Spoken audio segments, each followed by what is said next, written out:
तौसीफ खान, भाई ममता बनर्जी को हिंदू एकजुट हो जाए तो बहुत घबराहट होने लगती है, हो जाए तो छोड़िए, हो जाने के ख्याल भर से उनके पसीने आने लगते हैं।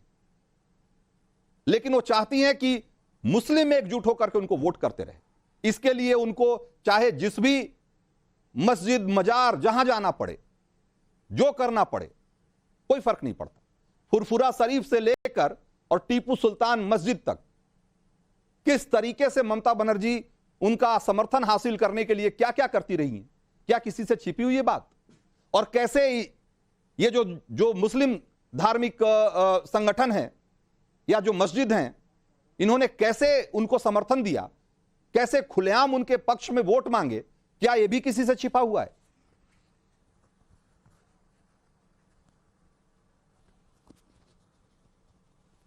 रंजीत जी, चुनाव के माहौल में हर नेता जो है हर समुदाय से वोट मांगता है, इसमें कोई बड़ी बात तो है नहीं। खुद प्रधानमंत्री नरेंद्र मोदी जी ने कहा कि मैं हिंदू मुस्लिम नहीं करता हूं, जिस दिन मैं हिंदू मुस्लिम राजनीति करने लगा मैं अपना पब्लिक लाइफ छोड़ दूंगा। तो खुद प्रधानमंत्री कह रहे कि भाई वो तो हिंदू वोट नहीं, सिर्फ केवल हिंदू वोट नहीं मांग रहे। खुद प्रधानमंत्री ये कह रहे हैं कि वो भी जो है सेक्युलर वोट्स में वो बिलीव, सेक्युलर पॉलिटिक्स में बिलीव करते हैं। सिर्फ उनके हिसाब से डेफिनेशन जो है वो गलत है। जब ममता बनर्जी सेक्युलर वोट्स की बात करती हैं, सेक्युलर पॉलिटिक्स की, तो वो तुष्टिकरण होता है। लेकिन जब नरेंद्र मोदी बात करते हैं सेक्युलर वोट्स की, जो सबका, सिर्फ सबका साथ सबका विकास, तो वो तुष्टिकरण नहीं होता है। और नरेंद्र मोदी जी जाकर के मंदिर का उद्घाटन कर रहे हैं। कम से कम ममता बनर्जी ने अपने आप को दुर्गा माँ का अवतार नहीं कहलवाया।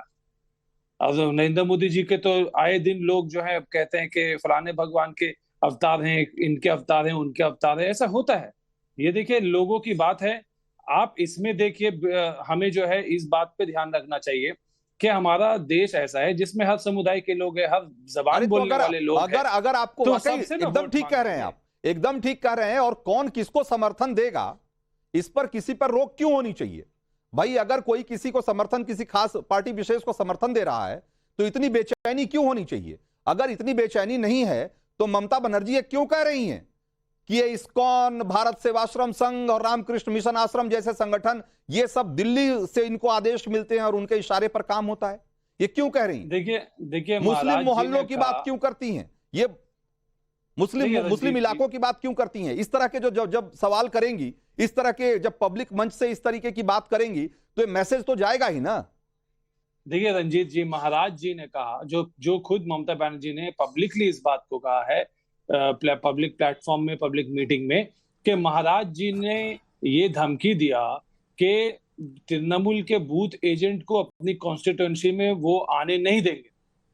तो ये हो गया रोकने वाली बात। आप तृणमूल के वर्कर को आप रोकेंगे तो ये आपको क्षमता कहां से मिल रही है इस तरह की बात कहने की? यानी कि आपको जो है बीजेपी से सपोर्ट है, आपको जो है दिल्ली से ऑर्डर मिल रहा है। वरना कोई एक व्यक्ति जिसको राजनीति से कोई मतलब ही नहीं है, जो कि एक धर्म गुरु है, अरे भाई तो फुरफुरा शरीफ और टीपू सुल्तान के जो मौलाना और इमाम जब आपके लिए प्रचार कर रहे थे, तब ये बात क्यों नहीं कहा ममता बनर्जी ने कि ये जो है एक कोई अच्छी रवायत नहीं है, ये कोई अच्छी परंपरा की शुरुआत नहीं है? तब तो बहुत अच्छा लग रहा था आपको। नहीं, अगर कोई मौलाना ये धमकी दे कि भाई हम तृणमूल के वर्कर को, यहाँ पे तृणमूल के बूथ एजेंट को अपनी कॉन्स्टिट्यूएंसी में आने नहीं देंगे, तो फिर उसके खिलाफ भी ममता बनर्जी बोलेंगी, चाहे कोई भी पार्टी का हो, कोई भी पार्टी का हो।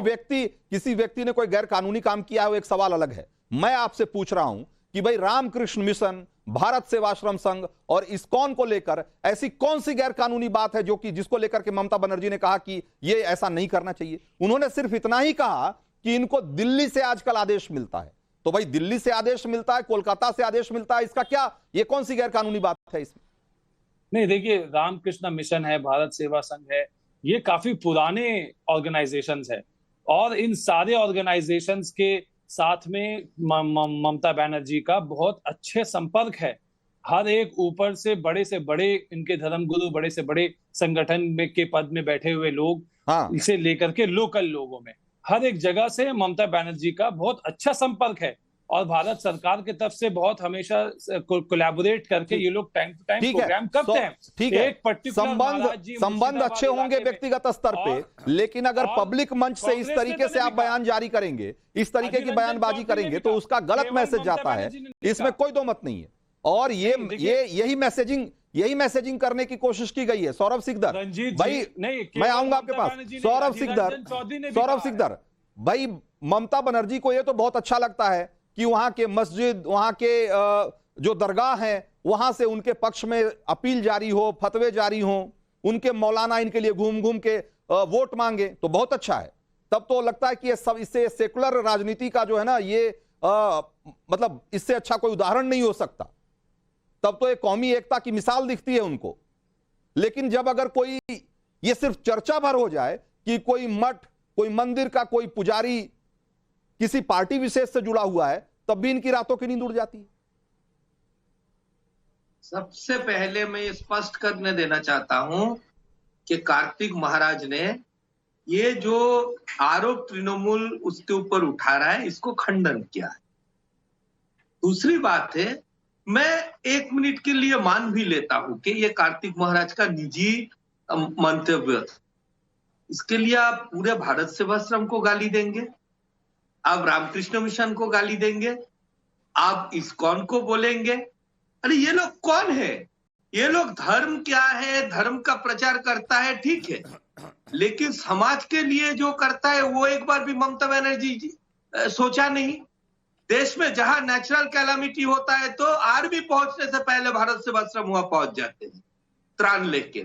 आपने देखा था जब केदार में ये विपर्य हुआ था तो उसका भूमिका क्या था। बार बार ऐसे ये लोग करते हैं। और आज क्या है कि इनको क्यों धमकाया जाता है? देखिए, इनको ये सोची साजिश के तरह इसको धमकाया जा रहा है, क्योंकि एक वोट को कॉन्सोलिडेट करना है। और ये वोट को क्यों कॉन्सोलिडेट करना है? क्योंकि मुस्लिम में भी जो अच्छे लोग हैं, पढ़े लिखे लोग हैं, वो भी आज ये समझ गया है कि ममता बनर्जी उसको वोट बैंक के तरह यूज करता है। जितना भी वो बोले कि जो गाय दूध देता है मैं उसका लात खाने के लिए तैयार हूं, लेकिन वो वोट भी उससे दूर जा रहा था, वो वोट भी उससे हट रहा था।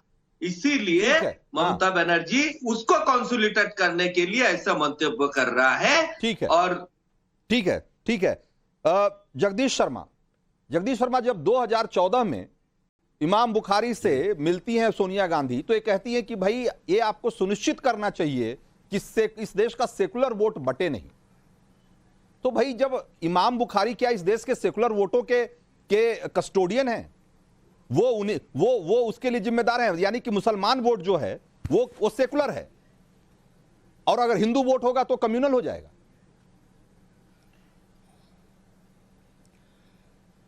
रंजीत भाई, ये फोटो आप देख रहे होंगे, प्रधानमंत्री कहां पर हाथ जोड़ रहे हैं। अंधभक्तों और हिंदुओं को दिखाना चाहता हूं कोई किसी से कम नहीं है। और नंबर 2, आपने कहा साधु संत बहुत गुस्से में हैं। अरे भाई, ये साधु संत उस वक्त गुस्से में क्यों नहीं थे जब राम मंदिर में प्राण प्रतिष्ठा राम में